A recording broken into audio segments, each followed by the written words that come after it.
Hello বন্ধুরা, আসসালামু আলাইকুম। আশা করছি সকলেই ভালো আছেন। বরাবরের মতো আমি আছি বখতিয়ার রহমান আপনাদের সঙ্গে। আজ আমরা আলোচনা করব কিভাবে ফাইবারে প্রথম অর্ডারটি পেতে, কি কি টেকনিক অবলম্বন করলে আমরা ফাইবারে প্রথম অর্ডারটি খুব দ্রুত পেতে পারি। চলুন কথা না বাড়িয়ে চলে যাই আমাদের মূল ভিডিও যাওয়ার আগে একটা কথা না বললেই নয়, যারা এখনো পর্যন্ত আমাদের ইউটিউব চ্যানেলটি এবং ফেসবুক পেজটি ফলো এবং সাবস্ক্রাইব করেন নাই, দ্রুত করে নিন। ধন্যবাদ। চলুন আমরা আমাদের মূল ভিডিও চলে যাই। প্রথম কথা হলো যে আমরা যখন ফাইবারে নতুন অ্যাকাউন্ট ক্রিয়েট করি, আমরা কোনো না কোনো কাজ শিখেই তারপরে ফাইবারে নতুন অ্যাকাউন্ট করি। প্রথম অ্যাকাউন্ট ক্রিয়েট করার পরে আমাদের যেটা করতে হয়, আমরা বায়ার রিকোয়েস্ট ছাড়া তো কোনো কাজ পাই না। প্রথমত বায়ার রিকোয়েস্ট দিতে হয়, তারপরে বায়ার নক করলে তারপর এখানে একটা জিনিস খেয়াল করতে হবে, সেটা হলো যে যারা আগে থেকে কাজ করতেছে ফাইবারে, তাদের রিভিউ আছে, তারা অনেকদিন যাবত কাজ করতেছে, তাদের কোনো লেভেল আছে, তো তারা যখন বায়ার রিকোয়েস্ট দেয় বা আপনি নিউ সেলার হিসেবে যখন বায়ার রিকোয়েস্ট দেন, এটা বায়ার রিকোয়েস্ট কখনোই এক হয় না। বায়ার চিন্তা করে,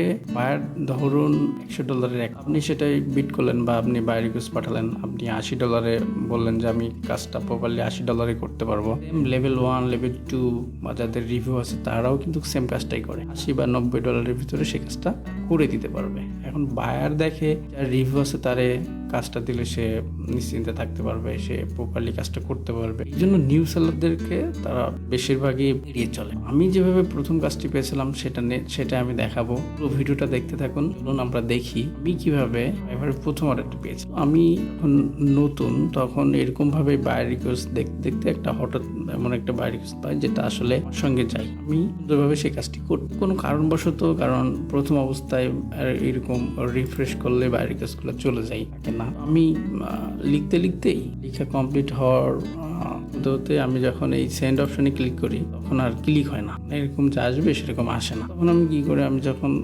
রিকোয়েস্ট দিতে হলে আমি কিন্তু বাইরের প্রোফাইলটা এভাবে রাখি। এরকম যখন ছিল তখন আমি এরকম নামটা কপি করে আমি সোশ্যাল মিডিয়ায় তাকে খোঁজার পরে তাকে আমি লিঙ্কডইনে পাই। এই যে বায়ারটা দেখুন, এই বায়ারটা লিঙ্কডইনে যখন পাই, আমি লিঙ্কডইনে তাকে এরকমটা বলি যে আমি তোমার ফাইবার একটা রিকোয়েস্ট দেখছিলাম, কিন্তু টেকনিক্যাল সমস্যার কারণে আমি এই রিকোয়েস্টটা পাঠাতে পারিনি, তো আমি আপনার কাজটি প্রপারলি করতে পারবো। দেন তারপরে যেটা হলো, বায়ার আমরা মেসেজ করতে এক সময় তার সাথে কথা হলো। ফাইনালি আমি তাকে গিগের লিঙ্ক পাঠালাম, সে সেটা অ্যাকসেপ্ট করলো। তো মজার বিষয় হলো যে আমি এই একই বায়ার 5টি অর্ডার কমপ্লিট করেছি। ইনি কিন্তু ইন্ডিয়ান, কিন্তু নতুন অবস্থায় মানুষ ইন্ডিয়ানের কাজ করতে চায় না, এটা সেটা অনেক চিন্তা ভাবনা করে। আসলে ইন্ডিয়ান, পাকিস্তান, নাইজেরিয়া এগুলোই সমস্যা। কিন্তু আমি যখন এনার কাজটা নিই তখন এনার 50+ রিভিউ ছিল। তো এত রিভিউ থাকার পরে একটা ক্লায়েন্ট আসলে ওরকম সমস্যা করবে বলে মনে হয় না। দেখুন আমি 5টা অর্ডার কমপ্লিট করেছি। আমার জায়গা থেকে যেটা বলা থাকবে সেটা হলো যে তারা প্রথম অবস্থায় ক্লায়েন্টের নাম নিয়ে সোশ্যাল মিডিয়ায় খোঁজার চেষ্টা করবেন। যদি তাদেরকে সোশ্যাল মিডিয়া থেকে বা বাহির থেকে কনভিন্স করতে পারেন, সেই ক্ষেত্রে আপনার কাজ পাওয়াটা সহজ হয়ে যাবে, আর তাকে বাহির থেকে বলে অনেক কাজ করতে পারবেন। তো ধন্যবাদ সবাইকে ভিডিওটা সম্পূর্ণ দেখার জন্য। আসসালামু আলাইকুম।